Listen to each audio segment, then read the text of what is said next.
De jour comme de nuit, parfois au péril de leur vie, les sauveteurs de la SNSM portent secours aux marins et plaisanciers comme ici en Gironde.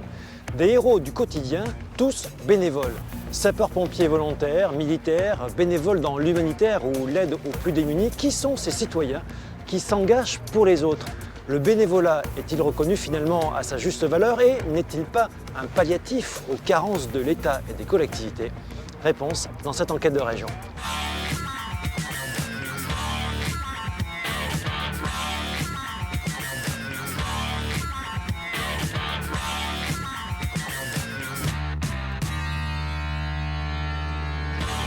Nous sommes à bord de la vedette des sauveteurs en mer de la SNSM de Pauillac. Nous partons sur l'estuaire de la Gironde. Nous allons participer à un exercice de secours à victimes sur l'île de Patiras. Nous suivrons dans cette émission ces sauveteurs tous bénévoles à la SNSM, ainsi que les équipes de Médecins sans frontières, pour comprendre les raisons de leur engagement. Avec nos reportages, nous suivrons le quotidien de bénévoles dans le Limousin qui aident les plus précaires, et ceux de jeunes militaires en formation à l'école des sous-officiers de Saint-Mexan. Et nous serons avec les sapeurs-pompiers volontaires. Sans eux, 3/4 des centres de secours en France ne seraient pas opérationnels.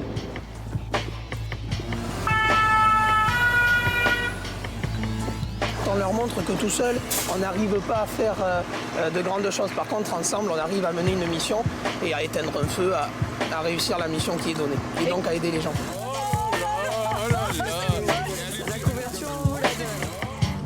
Le secours populaire a donné un sens à ma vie. Voilà. Je crois que je résume tout. Je résume tout parce que c'est vrai et puis ça m'a beaucoup aidé.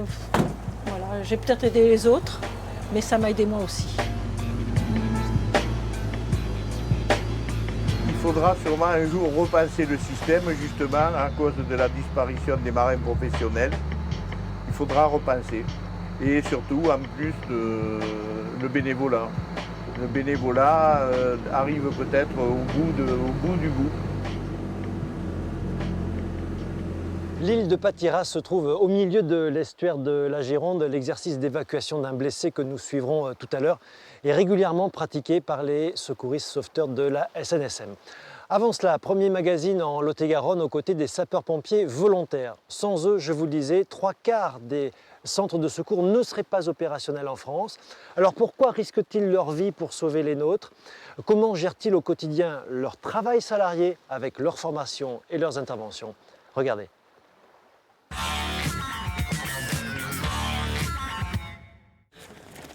Ils ont choisi de s'engager sur une route semée d'embûches et faite de sacrifices. Durant 4 années, tous les samedis matins, ces jeunes vont à l'école, celle des pompiers. Au programme, cours théoriques et pratiques, sport, initiation aux différentes facettes de l'activité. Ils sont une trentaine, garçons et filles, à se retrouver et s'entraîner à la caserne. Tous rêvent de porter un jour la ceinture et le casque de pompier. Quand on est gosse, on a une vision que c'est un petit peu des sauveurs, des super-héros. Et je sais pas, j'avais cette vision moi, avant. Et qu'est-ce qui t'a donné envie de faire ça? Il y a mes 2 frères qui sont venus et j'avais envie de tester comme eux. L'école des jeunes sapeurs-pompiers de Duras est l'une des plus anciennes sections du Lot-et-Garonne. 5 autres sont en activité dans le département. Les formateurs sont des pompiers volontaires. Leur mission, transmettre le goût de l'effort et sensibiliser aux risques du métier.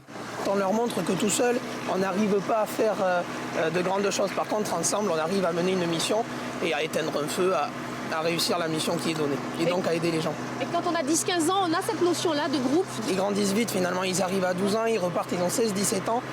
En l'espace de 4 ans, la notion, ils arrivent à la développer et à la fin, oui, ils l'ont totalement. Est-ce que ça aide à grandir? Tout à fait, oui. On a tendance à dire que c'est l'école de la vie, les jeunes sapeurs-pompiers. Je trouve qu'on apprend plein de choses, plein de gestes de secourisme qui vont nous servir pour plus tard. Et puis aussi, c'est l'état d'esprit qui est bien, quoi. Prêt à lever? Prêt. Levez. Impeccable. Le chef, il est toujours à l'arrière, d'accord? Le parachute, c'est à l'arrière. Le chef est toujours au parachute. Donc on va partir par là-bas. Il faut s'engager à certaines règles, à se lever le matin. On est obligé de venir tous les samedis matins. Même si on a un rhume ou quoi, on est obligé. C'est un engagement, donc on doit tenir... c'est comme si on faisait une promesse, on doit tenir notre promesse. Chaque école est un vivier de recrutement pour les casernes rurales qui ne fonctionnent qu'avec des volontaires. On a tous un certain nombre d'années, 40, 50 ans, et on se dit, tous ces jeunes, si on peut en garder, parce qu'on a besoin de volontaires ou de professionnels. Mais c'est vrai que dans les petits centres comme ça, c'est des volontaires, donc on en a besoin. Et on sait très bien que si sur un groupe comme ça, d'une vingtaine, si on peut en garder 2, 3 pour entrer dans les centres volontaires, on a besoin de ça, donc c'est bien. À l'issue de leur parcours, Ève, Hilaire, Baptiste et les autres pourront obtenir leur brevet national des jeunes sapeurs-pompiers. Formée elle aussi à l'école de Duras, Mélanie en garde un souvenir ému. Elle est aujourd'hui pompier volontaire à Marmande. J'ai commencé les jeunes pompiers à l'âge de 11 ans. Et tous les samedis matins, en fait, je partais sur la commune de Duras et je passais ici avant de partir aux jeunes pompiers. Donc en fait, ils m'ont connue de 11 ans à 17 ans jusqu'à que j'intègre du coup le centre en tant que pompier volontaire. Elle a toujours été égale à elle-même, Mélanie. C'est une passionnée. Être pompier, c'est répondre au plus vite aux appels de détresse. Les équipes ont 1 minute pour décaler, en clair, pour partir. Sous la direction du chef de garde, respect des règles de sécurité face à la porte et vous rendez compte. Mélanie et Anthony doivent exécuter la manœuvre du jour. Un feu vient de se déclencher dans un local technique avec peut-être une victime. L'objectif de ces exercices, travailler les automatismes, car le jour J, ils n'auront pas droit à l'erreur. On est pompiers justement pour aller au feu. Même s'il y a de moins en moins d'interventions. Voilà, il y en a de moins en moins, mais il y en a quand même quelques-unes. Nous, là, sur le Marmandais, on a de la chance. Voilà, on en fait quand même quelques-unes et on aime ça, c'est la passion, quoi. L'adrénaline qui monte, c'est ce qui nous fait comme si on était des enfants qui montaient dans le camion. Hein. Et ils ne connaissent pas la routine. 65 volontaires et 29 professionnels se relaient jour et nuit à Marmande. Si leurs statuts sont différents, les missions sont identiques. Souvent moins expérimentés, les volontaires bénéficient des conseils de ceux qui en ont fait leur activité principale. Nous, on a le plaisir que ce soit notre métier. Donc on se maintient dans le savoir. Et eux, ils ont un métier à côté et ils viennent là par loisir, passion et le savoir finit par s'envoler. Donc on est là pour le raviver. Pas de répit pour Mélanie. Elle travaille depuis 2 ans aux urgences de l'hôpital de Marmande. Elle est infirmière. Un métier, une vocation, l'envie de venir en aide aux autres, tout naturellement.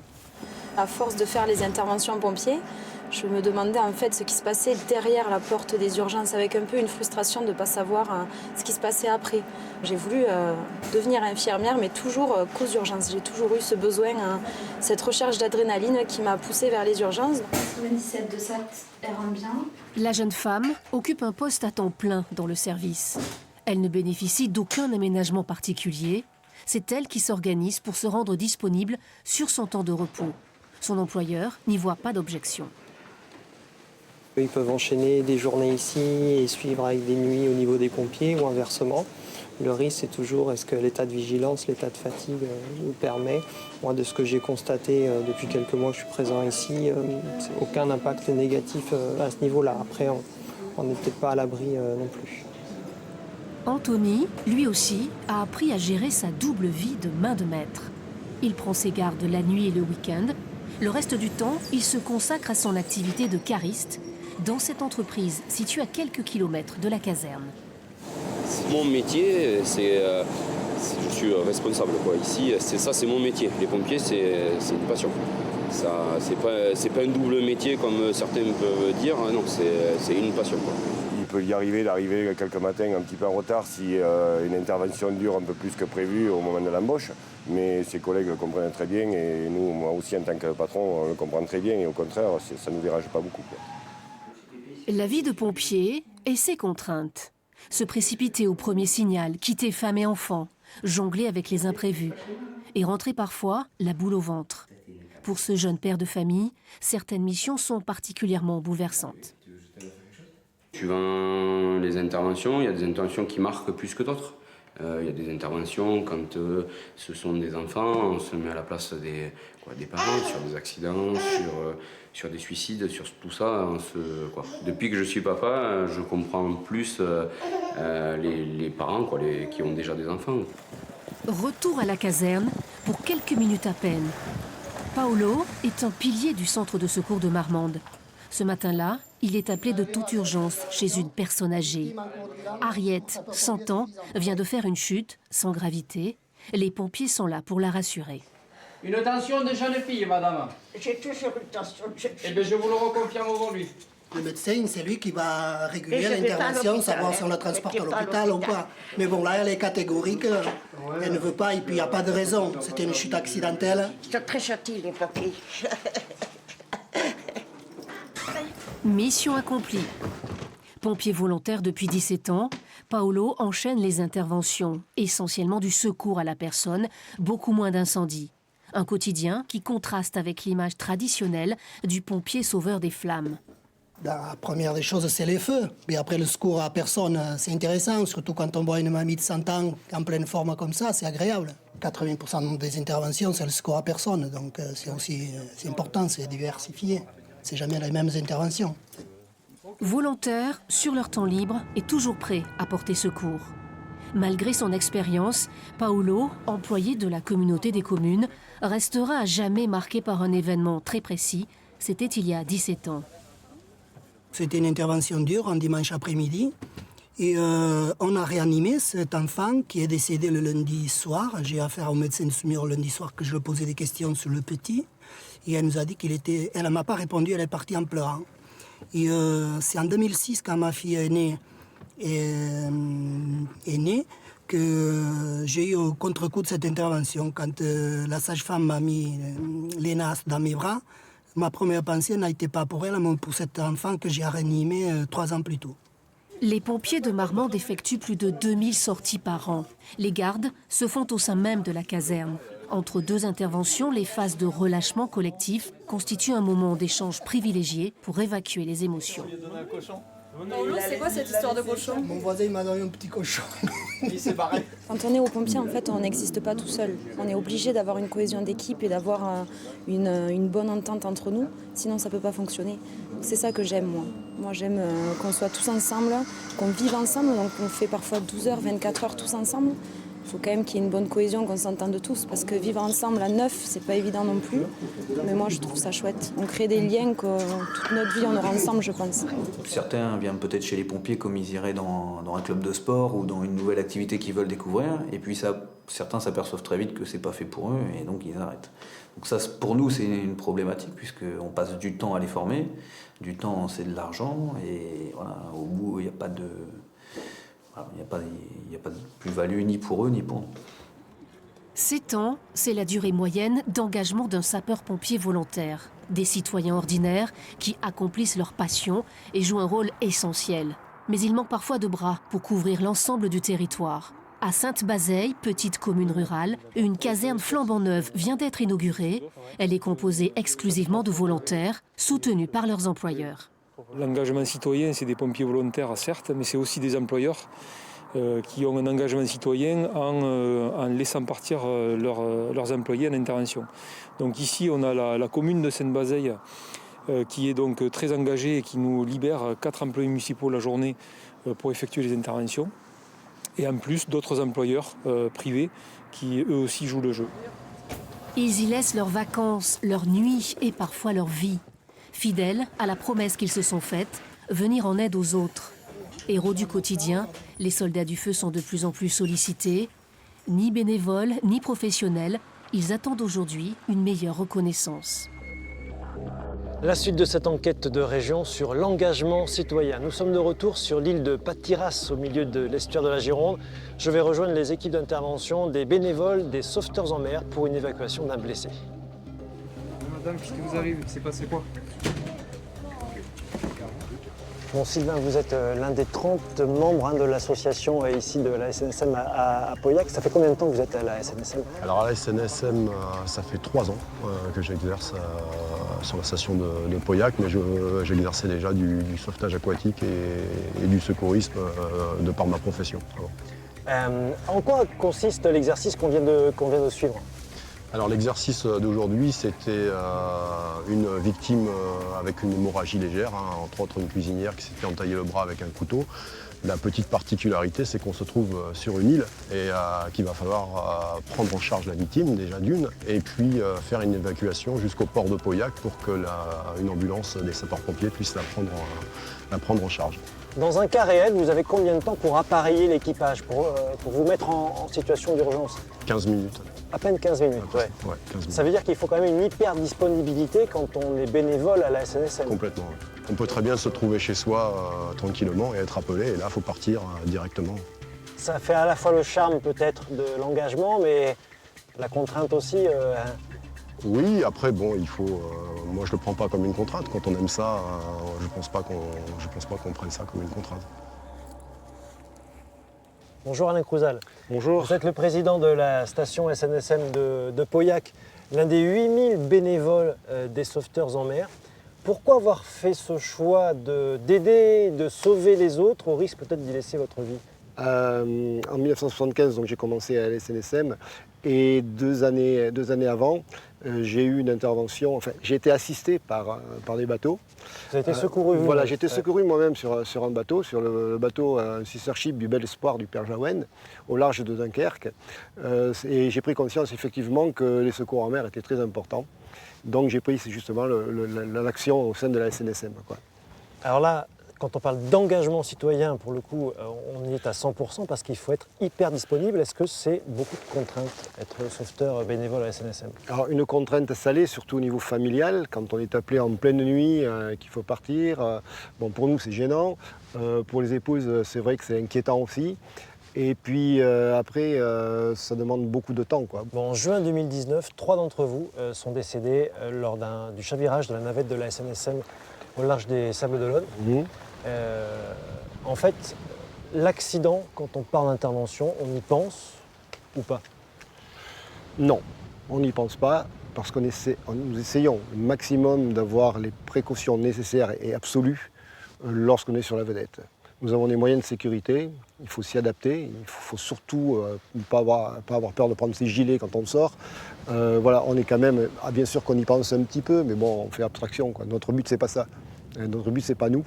C'est nous aussi, mais c'est surtout le bateau qu'on va secourir en premier. Nouveau magazine direction Poitiers, nous sommes allés à la rencontre des jeunes femmes et des jeunes gens qui entrent à l'école militaire des sous-officiers d'actifs de Saint-Mexan. Pourquoi font-ils ce choix à peine 20 ans de servir sous les drapeaux, malgré les risques? Regardez.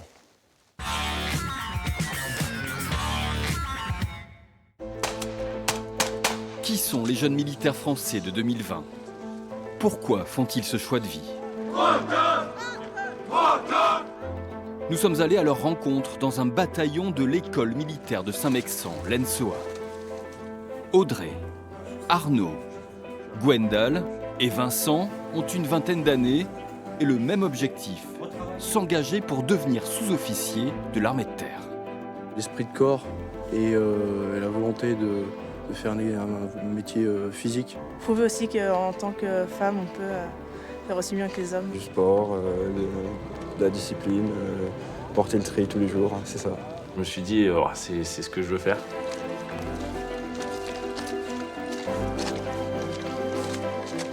Concentrés et prudents, ces élèves de l'ENSOA apprennent ce matin-là à faire la guerre.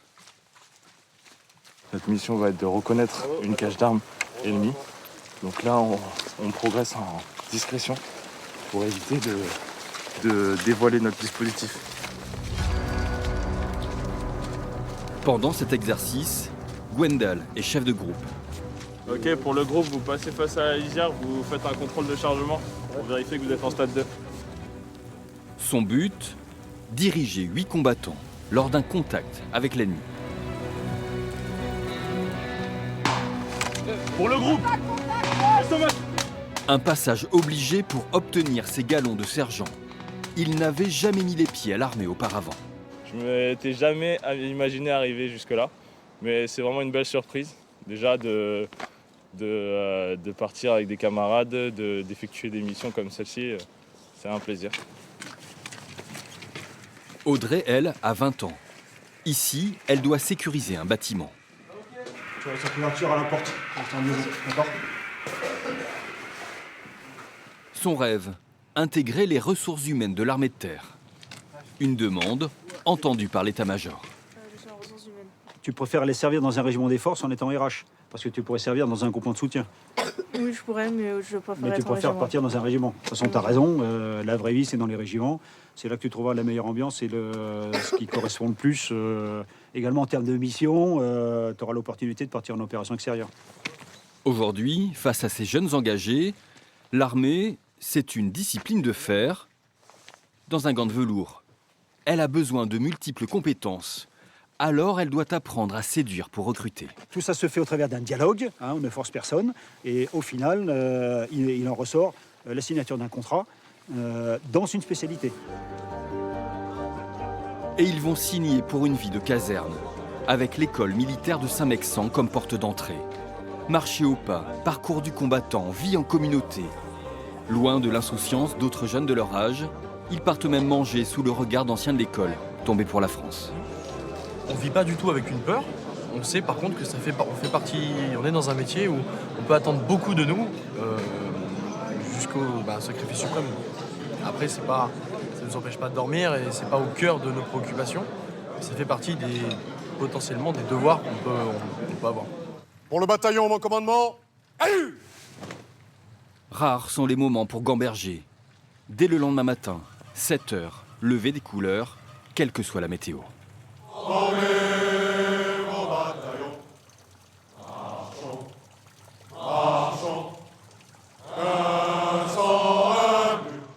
Vincent était encore il y a un an sous le soleil d'Aix-en-Provence, à l'université. La fac de droit, c'était un petit peu par défaut, parce que je voulais faire des études avant d'entrer dans l'armée. Je voulais pas entrer dans l'armée à 18 ans, juste après le bac. Mais sinon, l'armée, c'était décidé déjà depuis bien longtemps, depuis le lycée. Donc, voilà, c'est un vieux rêve qui se réalise. Dans chacun des 5 bataillons, 300 élèves et un officier pour les recadrer sur leurs futurs examens. Ne lâchez rien. Accrochez-vous. Là où vous savez que vous avez quelques petites difficultés, allez chercher le moindre petit point à la PLUS. Le lieutenant-colonel Laurent a aussi été élève à Saint-Mexant 30 ans plus tôt. Mais que pense-t-il aujourd'hui de ses petits frères d'armes? C'est des bons gamins, il n'y a pas de souci là-dessus, et c'est plutôt rassurant d'ailleurs. Ils ont quand même certaines convictions bien ancrées. Au fond d'eux, l'envie de servir, de donner, sans compter forcément et tout. Tout ça, c'est bien ancré quand même en eux. Moi, ce que je leur reproche essentiellement, c'est peut-être ce petit manque de force morale qui fait que de temps en temps, quelque chose ne leur plaît pas, quelque chose ça accroche pas. Eh ben non, je zappe et je quitte. Dans la paix, dans la guerre, nous allions comme deux frères, marchons d'un même pas. Une école d'exigence et de valeurs. Sur le terrain, mais aussi dans les salles de classe. Avec plusieurs heures par semaine d'enseignement théorique. Des cours de géopolitique en particulier, pour mieux comprendre pourquoi ils s'engagent. Là, je suis en train de faire tout ce qui est l'Afrique du Sahel et du Sahara.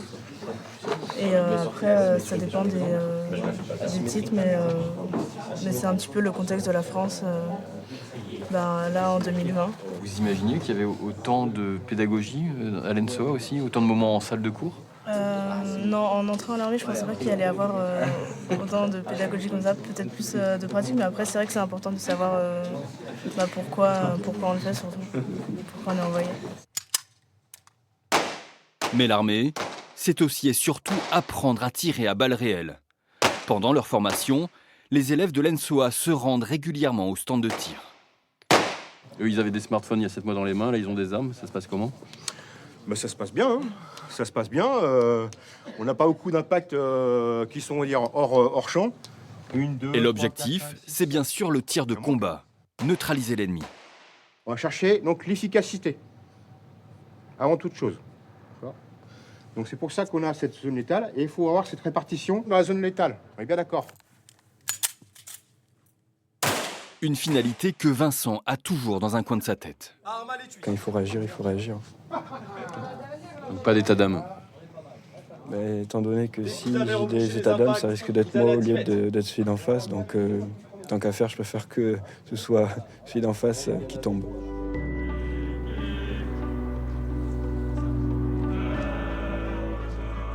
Le soir revenu, direction les Chambrées. Par 6, avec lit en batterie. Les seules traces de leur vie civile se trouvent dans ce petit placard. Bon, il n'y a pas grand-chose. Je garde surtout chez moi toutes les affaires de toilette et mes habits civils. On n'en a pas énormément. Après, j'ai mon ordinateur qui est sur le côté, qui me permet de m'occuper ou de préparer mes PowerPoint. Souvent, pour tout ce qui est des cours qu'on va donner, donc on utilise souvent aussi l'ordinateur. Pendant 8 mois, leur smartphone est parfois l'unique lien avec leur famille. Vous écrivez à qui, là? Ah, mon frère. Et alors, d'après ce qu'on sait, il est aussi militaire, c'est ça? Il est militaire aussi. Donc, il fait partie de ma famille. J'ai également mon père qui est dans la Marine nationale, mon frère qui est dans l'armée de terre. Donc, oui, je lui écris de temps en temps, ça me permet un peu de me remettre dans le contexte, d'avoir un soutien qui me comprend. Et votre maman, elle vit ça comment, d'avoir tous ces militaires à la maison? C'est un petit peu plus dur pour ma mère, elle a trouvé ça un petit peu plus compliqué, surtout pour les premiers départs de mon frère en opération extérieure. Mais elle le soutient à fond, donc je l'ai ressenti aussi pour mon premier départ du coup à l'ENSOA, et elle était à fond derrière moi, et donc ça peut que me donner de la force pour la suite. La récompense de leurs efforts et sacrifices, l'obtention des galons après leur examen. Une formalité normalement pour Arnaud. Son engagement dans l'armée est une évidence, c'est ce que nous confient ses supérieurs. Il se prépare déjà pour la suite de son aventure militaire.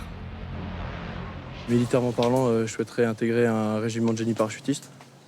Et ensuite, après, il y a tout un tas de spécialités qui sont ouvertes dans ma branche. Donc, en fonction de mes envies, de mes capacités, il y a beaucoup de choses qui peuvent me plaire. Nos futurs sergents de l'armée de terre vont bientôt quitter Saint-Mexant. D'autres élèves s'engageront comme eux rapidement. Car depuis les attentats de 2015, cette école militaire basée dans les Deux-Sèvres a doublé ses effectifs. Elle forme aujourd'hui 5000 sous-officiers chaque année. On se retrouve pour la suite de cette enquête de région consacrée à celles et ceux qui s'engagent pour les autres. J'ai quitté momentanément les sauveteurs en mer de l'estuaire de la Gironde pour Médecins sans frontières logistiques. Je suis à 2 pas de l'aéroport de Bordeaux-Mérignac. L'association MSF, c'est quelques 40 000 bénévoles dans le monde, et ici se trouve l'une des 2 bases qui approvisionnent les équipes sur toute la planète. Suivez-moi.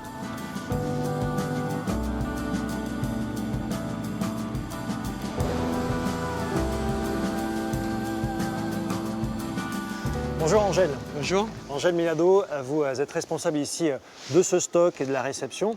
On va déambuler dans les allées. Quel type de matériel principaux on trouve ici? Ici, principalement, c'est des kits médicaux. Il y a des médicaments, du matériel médical et du matériel renouvelable, c'est-à-dire les seringues, les aiguilles, du coton. Voilà. D'accord. Mais il y a des tonnes de matériel en fait. Ah oui, il y a plusieurs tonnes. Et ici, dans cette plateforme qui fait 4000 m², on va trouver environ 4000 m3 de marchandises. Quels sont vos financements? Alors, financement, nous, ici à MSF Logistique, on va acheter du matériel. On a plus de 550 fournisseurs différents. Et après, on va marger sur les produits pour recouvrir nos coûts. D'accord. Et après, tout cet argent aussi vient de dons de particuliers. De dons privés à travers le monde. Aucun financement public en fait. Non. Bon là, on a changé de bâtiment. On est dans la partie purement matérielle, logistique. On trouve de tout, du plus petit objet au plus grand. Par exemple, on a quoi ici? Ici, c'est un module d'une tente hôpital. C'est en cas de tremblement de terre, par exemple, c'est pouvoir déployer un hôpital pour pouvoir... C'est un hôpital gonflable. Exactement, ouais. Avec tout, pour pouvoir recevoir les personnes, pouvoir les soigner, les opérer dans ces modules. On est dans le bâtiment où se trouve un des éléments clés de l'urgence de Médecins sans frontières. Ce sont des kits d'urgence. Alors qu'est-ce qu'on trouve dedans? Alors il y a plusieurs produits, mais un kit c'est un ensemble de produits pour une situation donnée. Des kits, il y en a des modules, il y en a 450 différents. En fonction du pays d'intervention et du risque en fonction de l'utilisation de la catastrophe naturelle ou de campagne de vaccination ou prise en charge de déplacés. Donc là, moi, je vois il y a du savon dans celui-là, il y a du matériel médical. Ici, ce kit-là fait partie du gros kit hôpital. Et donc là, c'est pour pouvoir prendre en charge les déplacés. Vous, l'humanitaire, vous êtes engagé depuis toujours. Oui. C'était un choix naturel, on va dire, pour vous? Oui, tout à fait. Moi, je voulais rentrer à Médecins sans frontières pour pouvoir partir sur le terrain, on m'a donné la possibilité de le faire. Et dans mes premières années à MSF Logistique, j'ai été pas mal sur le terrain pour pouvoir être volontaire et pour pouvoir aider la population qui était en détresse.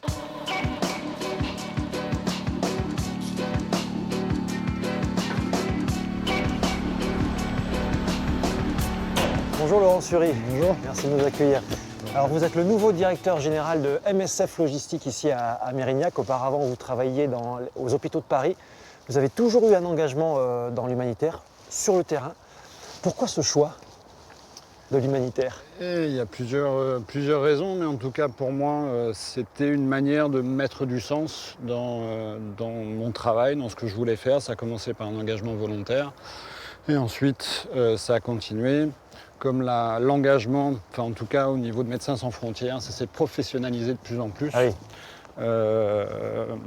Voilà, au fil des formations, au fil des expériences, moi ça m'a permis de mettre en cohérence mon travail, ce que je faisais avec des valeurs que je trouvais justes.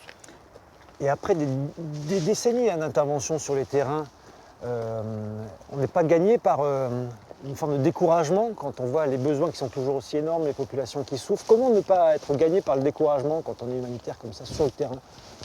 Parce qu'au bout d'un moment, je pense qu'on se fait une raison sur le fait qu'on ne va pas changer le monde, qu'on réalise que ce qu'on fait ne changera pas les choses, mais en tout cas, pour les personnes auprès de qui on travaille, cet engagement veut dire quelque chose. Je pense aux situations où on arrive dans des zones isolées où les personnes n'ont pas accès aux soins. Et quand on s'occupe des enfants, on voit très bien dans le regard des mamans que l'attention qu'on porte, cette attention que personne ne leur donnait, en tout cas en termes d'accès aux soins ou autre, cette attention veut dire quelque chose. Vous n'avez pas le sentiment quand même que les États se sont déchargés sur les associations humanitaires de cette mission d'urgence, sans en donner les moyens pour autant? Les organisations s'appellent des organisations non gouvernementales, donc je pense qu'il y a une nécessité aussi au bout d'un moment à avoir une certaine indépendance vis-à-vis des États pour pouvoir intervenir là où sont les besoins et pas par intérêt politique. Les États ont des intérêts, les leurs, et ça c'est bien normal, c'est pas ce qu'on discute. Mais il faut qu'il y ait des associations qui soient indépendantes des pouvoirs politiques. Après, sur le soutien apporté par les États, que ce soit au niveau des Nations Unies ou au niveau des petites associations ici en France, et effectivement, sans doute, ces associations devraient être plus soutenues par les États et les gouvernements. Merci Laurent Sury. Alors si Médecins sans frontières fait de l'humanitaire à travers le monde, voici le portrait de femmes qui aident l'humanité presque au pas de leur porte. Direction le Limousin, à la rencontre de bénévoles qui aident les plus précaires dans des associations comme la Croix-Rouge, le Secours populaire ou des structures de quartier. Des bénévoles qui s'engagent pour aider les autres, et cela a changé leur vie.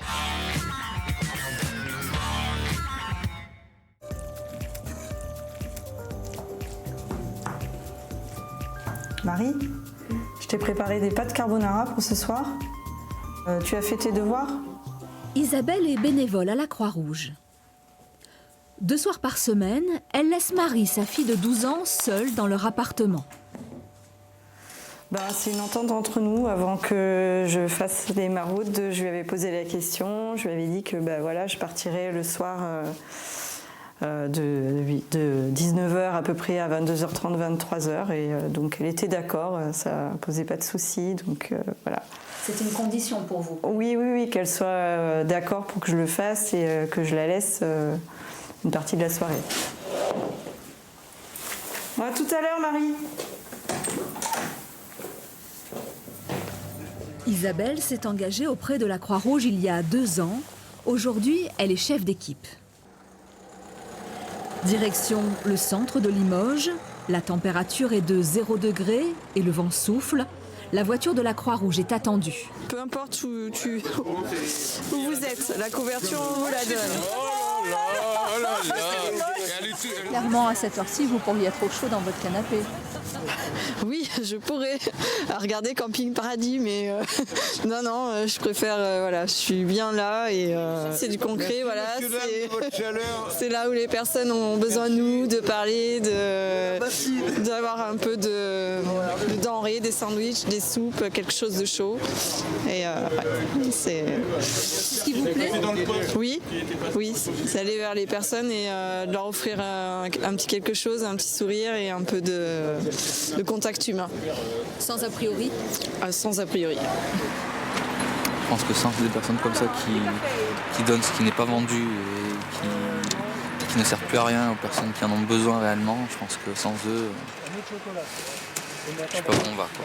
J'aime aller vers les gens, vers les exclus. J'aime pas le froid, ça doit être pour ça que ça me touche et que j'ai envie de leur apporter de la chaleur.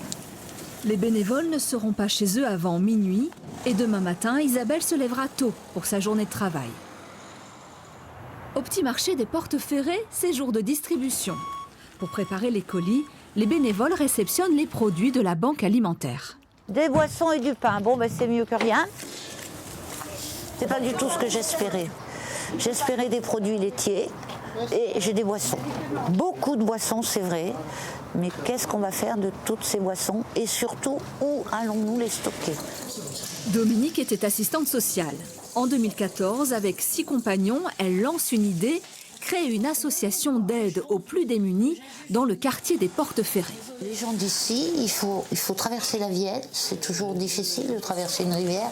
Pour aller au plus près, c'est le Secours catholique, qui est quand même à côté de la cathédrale, il faut y aller.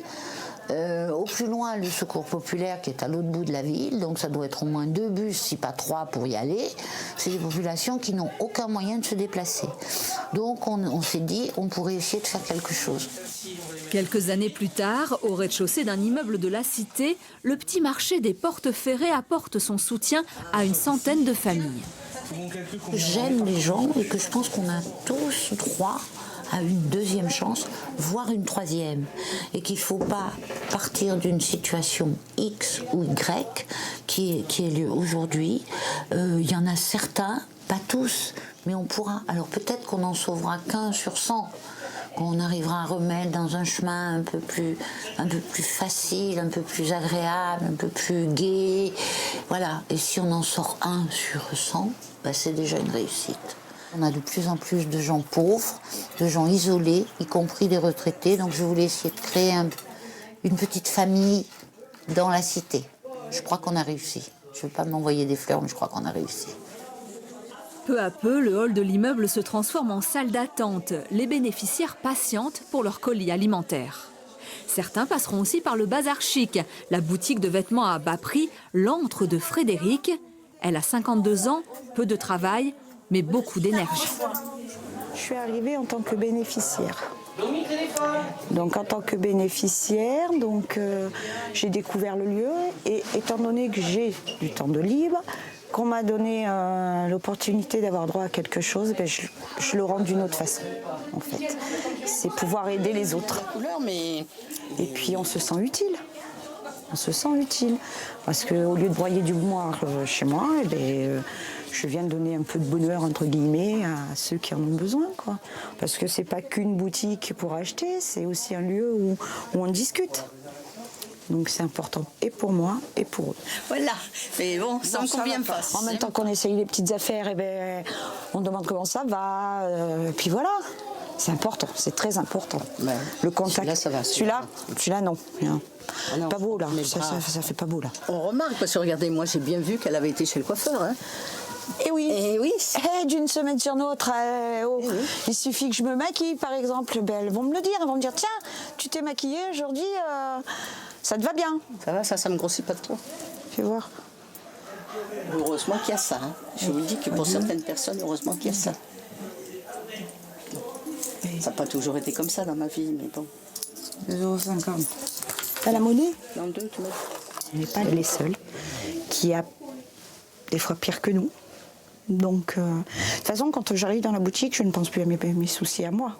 Je vais être avec les gens. Donc, L'engagement, c'est aussi l'identité du Secours populaire. D'accord, c'est bien noté. Alors vous voudriez une machine à laver. C'est possible, mais je vais aller voir mes collègues de l'entrepôt et je vous rappellerai. Hein. Oui, moi j'ai toujours fait du bénévolat. Enfin, j'ai fait du bénévolat quand j'étais en activité. Je faisais du bénévolat dans un club omnisport. Je faisais du bénévolat dans un comité des fêtes. Alors quand je me suis vue à la retraite, avec les aléas de la vie, il faut trouver une occupation. Il faut trouver une occupation. Et j'ai pensé au Secours populaire. Depuis 12 ans, Danielle est une bénévole active et dynamique. J'ai un petit problème, je suis au standard et j'ai une personne de Bujalef qui veut une machine à laver, mais avant de venir, comme c'est assez loin, elle voudrait venir demain. Oui. Tu vois, comme c'est assez loin, elle voudrait savoir s'il y en a. Est-ce que tu peux aller voir, s'il te plaît? Je peux aller, oui. Tu me donnes la réponse, s'il te plaît? Mamadou aussi est bénévole, promu chef d'atelier. Il vient du Mali, il est entré au Secours populaire il y a 3 ans, aidé par l'association.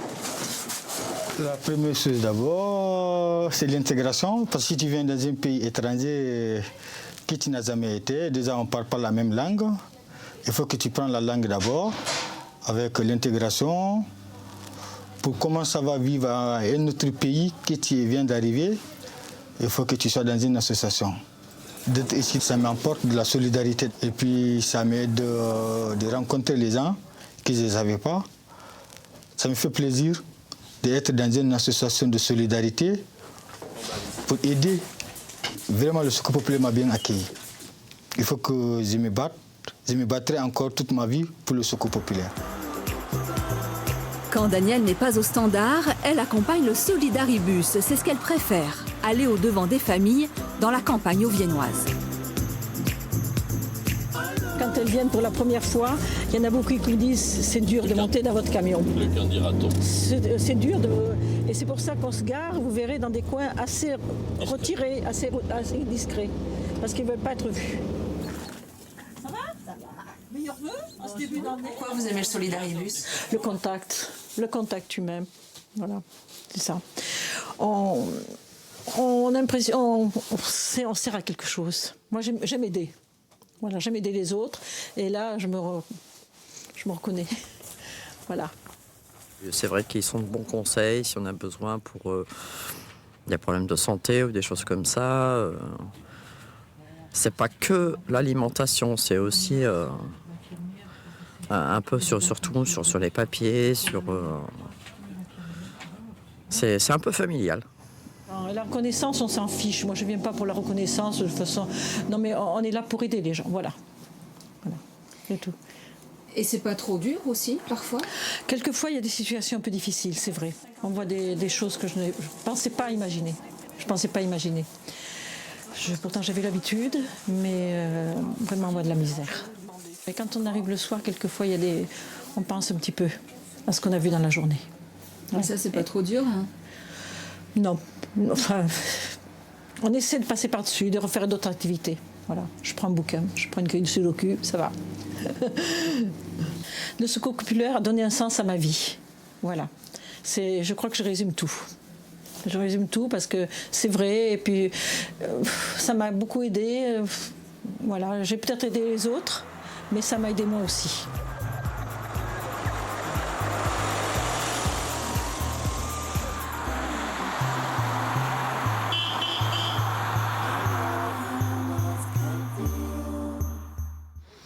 On se retrouve sur l'estuaire de la Gironde pour la suite et la fin de cette enquête de région consacrée aux citoyens qui aident les autres. Nous sommes embarqués sur la navette de la SNSM de Pauillac.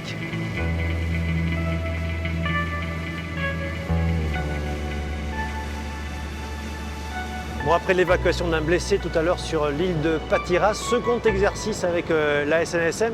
Bernard, en quoi consiste cet exercice là maintenant? L'exercice maintenant, c'est un exercice de remorquage. On va aller chercher un bateau en panne. Exactement, un bateau en panne et on va essayer de le dégager, de le tirer.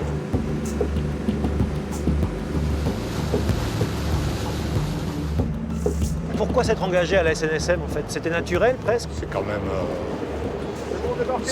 quelque chose d'utile et de bien, quoi. Hein. Surtout quand on navigue, quand on est plaisancier et compagnie, bon, c'est la moindre des choses quand on peut le faire.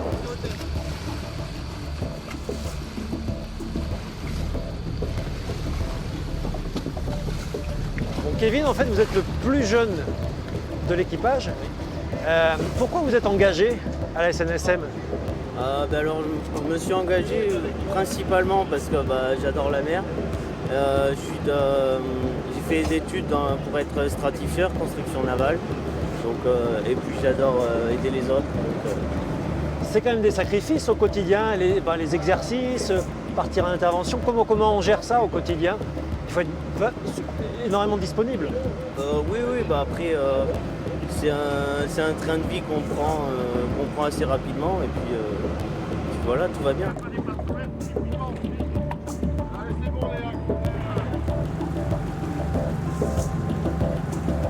Patrick, en fait, vous prêtez régulièrement votre bateau pour les opérations de la SNSM, pour l'entraînement. C'est une manière de s'engager aussi pour vous? Complètement, Ouais. complètement. Puis c'est important déjà de pouvoir participer à la vie du port de plaisance. Et puis parce que c'est toute une équipe en fait, on se connaît tous dans le port. Donc Alors, pour moi, ça fait partie de l'engagement. Oui. Vous, en plus, vous êtes donateur régulier pour l'association, vous Tout à versez fait. régulièrement de l'argent. Tout à fait. C'est pas le cas de beaucoup de plaisanciers, hein, au vu du nombre de bateaux qu'il y a sur nos côtes. Oui, Ça vous inspire quoi, ce manque de reconnaissance finalement des plaisanciers pour ceux qui les sauveront peut-être un jour? Alors c'est vrai qu'on n'est pas forcément sensibilisé quand on est plaisancier et quand on discute avec les autres plaisanciers. Effectivement, on sent que c'est pas forcément toujours partagé.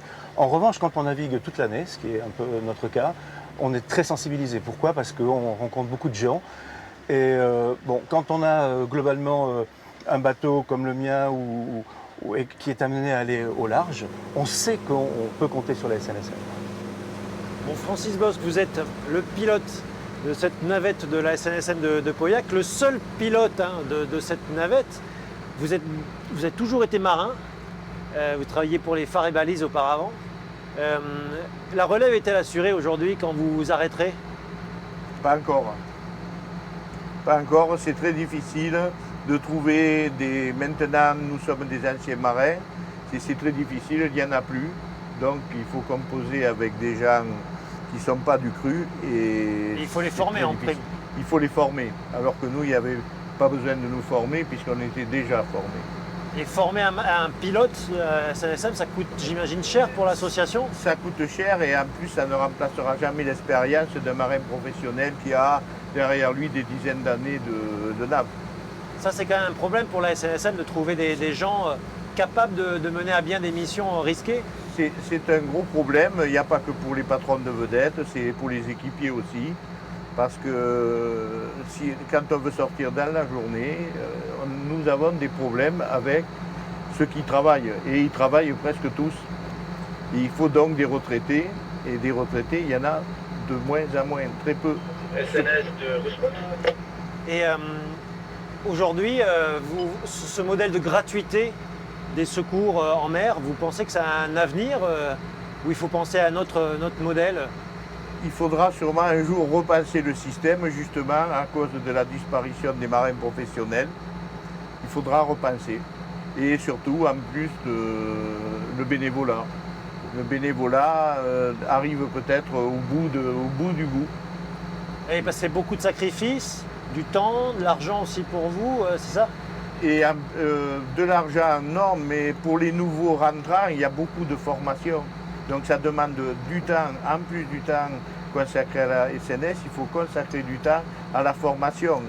Et donc qui dit temps, dit sur les week-ends, sur les vacances. Et ça, c'est encore un autre problème. Oui, ça complique le fait de trouver ça va des compliquer bénévoles. le système du bénévolat. Bon, Alain Cruzal, on vous retrouve après cette intervention. La SNSM a secouru 35 000 personnes environ sur le littoral français l'an passé. C'est énorme et c'est gratuit. Expliquez-nous la raison de cette gratuité des secours en mer. Alors la gratuité, c'est depuis que la SNSM existe, ça a été fondé sur cette base-là, mais n'est gratuit que les vies humaines, sauvetage des personnes. Par contre, tout ce qui est matériel et assistance, à ce moment-là, c'est payant. Par exemple, le tractage du bateau qu'on a fait, là, ça c'est sera payant. facturé à la personne qui, elle, après, se fait rembourser. Grosso modo, il y a en France 13 millions de plaisanciers, alors toute activité confondue, c'est ce que dit le ministère de la Transition, écologique. 13 millions de plaisanciers, 100 000 donateurs pour la SNSM. Une goutte d'eau quand même. C'est une goutte d'eau, c'est vrai que c'est une goutte d'eau et c'est la principale, disons, le principal revenu et rentrée d'argent que nous avons. Donc, ce sont les bénévoles qui nous aident, quoi. Enfin, des gens qui nous font des dons. Alors vous ne faites pas une mission de service public en fait, et l'État ne donne que 20% du budget de la SNSM. C'est vrai. Est-ce que c'est normal quand même? C'est normal et pas normal, c'est une vieille tradition et on est encore basé sur cette vieille tradition de secours en mer et de solidarité entre les gens de mer. Comment on peut faire alors? Est-ce qu'il faut instaurer une taxe systématique pour toute activité de plaisance, une taxe qui reviendrait à la SNSM? Alors, ça a été évoqué à un moment. Il y a plein, il y a les sénateurs qui sont penchés actuellement sur le problème, il y a des projets de loi qui sont en cours. Ça va être difficile si on oblige les gens à donner une partie dans les assurances, on aura peut-être moins de dons après du bénévolat, vous voyez, donc ça risque d'être un petit peu difficile à avoir. Mais c'est vrai qu'il va falloir trouver une solution. En France, en 2019, un citoyen sur 4 a donné gratuitement de son temps. C'est un peu moins en 3 ans, selon l'étude de l'association Recherche et Solidarité, mais les femmes et les moins de 35 ans sont de plus en plus nombreux, à l'inverse des retraités. Une étude qui révèle aussi qu'en aidant les autres, ces bénévoles expliquent que leur principale source de satisfaction, c'est leur épanouissement personnel. Merci de nous avoir suivis pour Enquête de Région. À bientôt.